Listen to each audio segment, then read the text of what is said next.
Hello साथीहरू, happy Tihar. भाइटिकाको तपाईहरुलाई धेरै शुभकामना छ।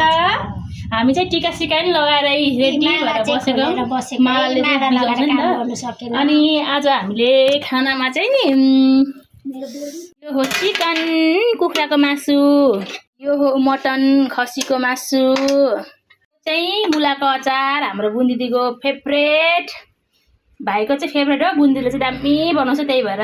यो चाहिँ गोर्खे अचार, यहाँ चाहिँ पुलाउ छ। हेर्नुस् गाइस कस्तो दामी पुलाउ भएको छ भनेदेखि नि फेरि वाउ। अचार मैले हालेको कस्तो भएछ खाना? राम्रो एकदम दामी भएको छ। अनि के खानु भएको तपाईले? मुलाको अचार, चिकन, मटन, गोर्खे अचार। ए सारू कस्तो भयो खाना? तिमीले चाहिँ के खाएको बाबा? पुलाउ मात्रै खाएको अनि चिकनहरु केही नखाएको बाबा तिमीले? ए मेरो छोराको चाहिँ फेरि कोक यहाँ अलग्गै छ है। यो चाहिँ मेरो आमाजुको, यो चाहिँ बुहारीकै। हाम्रो फेरि अब यहाँ सुरु हुन आँटेको छ हैन। अब अरू चिजहरु चाहिँ देखाउनु हुँदैन, यस्तै हो नेपालीको। दामी भएछ।